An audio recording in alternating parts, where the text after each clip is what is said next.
اللہ نے نماز کو فرض کر دیا ہے، لیکن میں جب تحقیق کے دوران مساجد کے گرد چکر لگاتا تھا اور اندر نگاہ کر کے دیکھتا تھا تو مجھے بڑی شرم آتی تھی کہ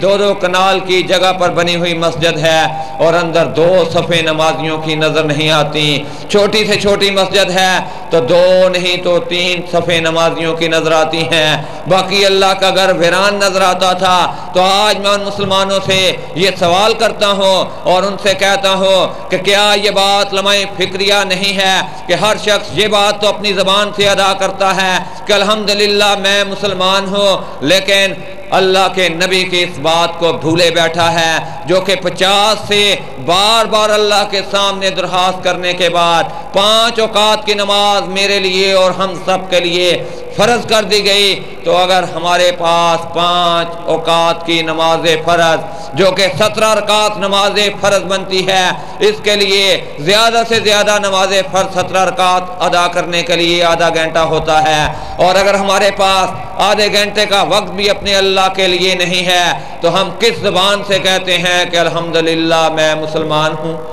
کیا نماز صرف 1 مہینے کے لیے فرض کی گئی؟ رمضان کے مہینے میں دیکھتا ہوں تو اللہ کا ہر گھر آباد نظر آتا ہے، لیکن عام دنوں میں جس مسجد میں بھی جاتا ہوں تو بڑا دکھ ہوتا ہے کہ ہر شخص کہتا ہے میں مسلمان ہوں، لیکن مسجد کی دیوار کے ساتھ ٹیک لگائے خوش گپیوں میں مصروف ہے، کان کے ساتھ موبائل لگایا ہوا ہے، دوستوں کے ساتھ گپیں لگ رہی ہیں، گلیوں میں ٹھیلے اور مسجد کے باہر ہانچا فروش کاروبار میں مصروف ہیں، دکانیں کھلی ہوئی ہیں، اور کوئی بھی شخص اللہ کے گھر سے جو آواز گونج رہی ہے اللہ اکبر اشہد ان اللہ، اس کا جواب دینے کو تیار نہیں آتا، اور اللہ کے گھر میں جا کر جو فرض اس کے ذمے واجب ہے اس کو بھی ادا کرنے کو نظر نہیں آتا۔ تو آج ان مسلمانوں سے میری التماس ہے اور درخواست کرتا ہوں ان سب سے، ہاتھ باندھ کر کہتا ہوں کہ اپنا اپنا قبلہ درست کر لو اور اس فرض سے غافل نہ رہو، کیونکہ اس کی معافی نظر نہیں آتی،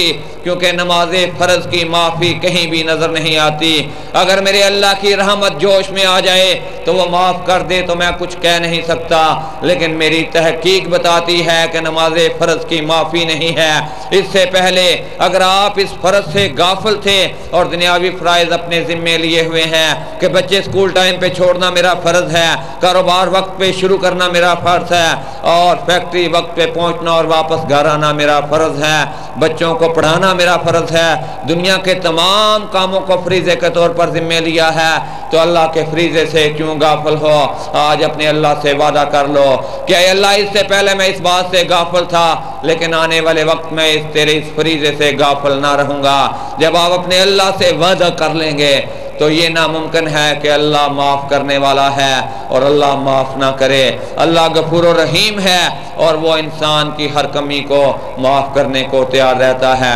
بہت ساری ایسی باتیں ہیں جو آپ کے ساتھ کرنے کو جی چاہتا ہے، لیکن میں نے شروع میں ہی آپ سے کہہ دیا تھا کہ آج میں آپ کا زیادہ وقت نہیں لوں گا، تو مجھے آپ کو جو بات بتانی ہے کہ آپ کہیں گے کہ ابھی میں نے آپ سے کہا کہ 13 سال کی تحقیق کے بعد دین اسلام میرے اندر رچ اور بس گیا، اور شروع میں نے آپ سے کہا کہ 16 سال کی تحقیق کے بعد میں نے کلمہ حق پڑھا، اور میرے بھائی نے بھی آپ سے کہا کہ 16 سال کی تحقیق کے بعد مسلمان ہونے والے، اور اشتہارات پر بھی آپ نے پڑھا کہ 16 سال کی تحقیق، اور ابھی میں نے آپ سے کہا کہ 13 سال کی تحقیق کے بعد میں نے دین اسلام کو اپنے دل میں جگہ دے دی۔ تو آپ کہیں گے کہ اس کے تو اپنے بیان میں تضاد ہے، کبھی 13 سال کی بات کرتا ہے کبھی 16 سال کی بات کرتا ہے۔ تو جو بات آپ کو بتانا چاہتا ہوں وہ یہ ہے کہ 13 سال کی تحقیق کے بعد تو میں نے دین اسلام کو اپنے دل میں جگہ دے دی، لیکن 16 سال کی تحقیق جو بتا رہا ہوں، ایک لفظ جو میں ہر جگہ پر جاتا ہوں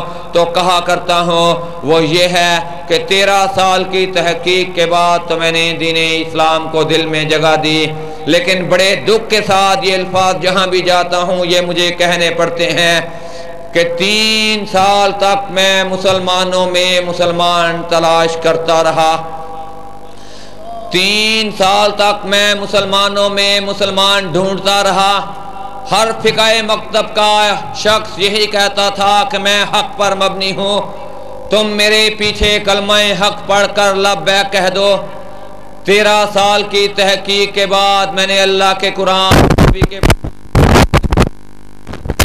لیکن 3 سال تک میں ان ساتھیوں کو تلاش کرتا رہا جو کہ اللہ کے قرآن اور نبی کے فرمان کے قریب ترین چل رہے ہوں۔ تمام مسالک کے علماء کرام کے پاس گیا، جہاں بھی جاتا تھا ہر ایک دنیاوی آسائشیں دکھاتا تھا اور کہتا تھا کہ میرے پیچھے آ جاؤ، میری جماعت جو ہے وہ حق پر مبنی کام کرتی ہے، میرے پیچھے آؤ گے تو وہ تمام دینی کمیاں جو ہیں جاتی رہیں گی۔ لیکن میں نے جس اللہ کے قرآن اور نبی کے فرمان کو پڑھا تھا وہ مجھے اس کے قریب نظر نہیں آتے تھے، اور جو میں نے تحقیق کے دوران ان کی باتیں پڑھی ہوئی تھیں، چند واقعات ان کے سامنے مباحثے کے طور پر اور بحث کے طور پر ان کے سامنے لے کر بیٹھ جاتا تھا۔ میں سب سے پہلے علماء حنفی و بریلوی کے پاس گیا اور 14 مہینے تک ان کی صحبت میں بیٹھتا رہا اور سیکھنے کی کوشش کرتا رہا۔ ایک شام میں ان کے ساتھ بیٹھا ہوا تھا اور ان کے ساتھ علماء کرام ساتھ بیٹھے تھے، تو ان کے ساتھ جب میں بیٹھا تھا تو میں نے ان سے ایک سوال کر دیا اور میں نے انہیں کہا کہ فتاوی رضویہ جلد نمبر 26 صفحہ نمبر 415 پہ علامہ احمد رضا شاہ بریلوی صاحب ایک مضمون پر بحث کر رہے ہیں، مجھے اس سوال کا جواب دیجئے جو کہ فتاوی رضویہ رضا فاؤنڈیشن لاہور سے شائع ہونے والی کتاب جلد نمبر 26 صفحہ نمبر 415 پہ علامہ احمد رضا شاہ بریلوی ایک مضمون پر بحث کرتے ہوئے کہہ رہے ہیں کہ آپ صلی اللہ علیہ وسلم کے میلاد کا دن جو ہے وہ 9، 10 اور 11 ربیع الاول میں سے کوئی ایک دن ہے، اور 3 دفعہ وہ اس بات کو صفحہ نمبر 415 پہ دہرا رہے ہیں کہ آپ صلی اللہ علیہ وسلم کے میلاد کا دن جو ہے وہ 9، 10 اور 11 ربیع الاول میں سے کوئی ایک دن ہے، اور صفحہ نمبر 419 فتاوی رضویہ جلد نمبر 26 پر میں وہ 2 دفعہ اس بات کو دہرا رہے ہیں کہ آپ صلی اللہ علیہ وسلم کے وصال کا دن جو ہے وہ 12 ربیع الاول ہے۔ تو میں نے ان کے علماء سے یہ بات کہی کہ میں نے اس کتاب میں یہ بات پڑھی ہے فتاوی رضویہ میں جو صفحہ نمبر 415 پہ علامہ احمد رضا شاہ بریلوی 9، 10 اور 11 ربیع الاول کا ذکر کر رہے ہیں، ان 3 دنوں میں کسی بات پر متفق نہیں ہیں کہ آپ صلی اللہ علیہ وسلم کے میلاد کا دن 9، 10 اور 11 ربیع الاول میں سے کون سا دن ہے، تو آپ بتائیے کہ آپ صلی اللہ علیہ وسلم کے میلاد کا دن کون سا ہے؟ آپ تو 12 ربیع الاول کو آپ صلی اللہ علیہ وسلم کا میلاد مناتے ہو۔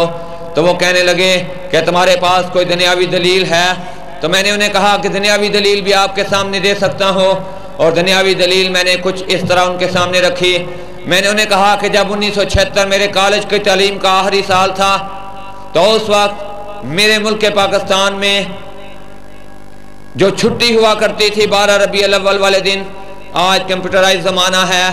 کمپیوٹرائز زمانے میں 1976 کا ریکارڈ دیکھنے کے لیے زیادہ دور نہیں جانا پڑے گا، چند منٹوں میں آپ کے سامنے 1976 کا ریکارڈ آ جائے گا۔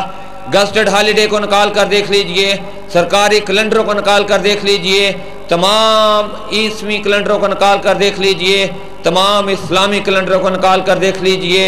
اور اس وقت کے اور آج کے معتبر اخبار جو کہ روزنامہ جنگ اور روزنامہ نوائے وقت کے نام سے جانے جاتے ہیں، ان اخبارات کو نکال کر دیکھ لیجئے، ان اخبارات میں بھی 12 ربیع الاول والے دن ایک چھٹی لکھی ہوئی ہے، لیکن چھٹی والے دن کیلنڈروں پر اور اخبارات پر جو لفظ لکھا ہوا ہے وہ لفظ لکھا ہوا ہے 12 وفات۔